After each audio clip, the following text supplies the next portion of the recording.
Hello, আসসালামু আলাইকুম সবাইকে। আবারও সেম ফ্রাইড রাইস, অনেকদিন পরে প্রায় 2 মাস পরে ফ্রাইড রাইস রাঁধতে আসলাম। তো আজকে ফ্রাইড রাইস অনেক কিছু দিয়ে হবে ইনশাল্লাহ। মাছ ফ্রাই করছি, তারপরে অনেক কিছু দিয়ে আজকে ফ্রাইড রাইস। আজকের মেনু দুপুরের ফ্রাইড রাইস, সাথে হচ্ছে বিরিয়ানি হবে। বিরিয়ানি হচ্ছে যার যেটা ভালো লাগে, যার যে ফ্রাইড রাইস খাইতে ভালো লাগে ফ্রাইড রাইস খাবে, যার বিরিয়ানি খাইতে ভালো লাগে সে বিরিয়ানি খাবে। আজকে দুটোই পাক করলাম। আজকের মেনু হচ্ছে দুটোই, ফ্রাইড রাইস হচ্ছে, বিরিয়ানি হয়েছে, এই আর কি।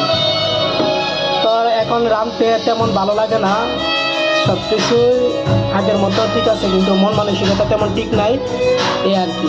ওকে, আসসালামু আলাইকুম। আজকের menu fried rice and biryani, সাথে অনেক কিছু খাবারের আইটেম আছে আজকে। ওকে, আজকের মেনু। ওকে, আসসালামু আলাইকুম।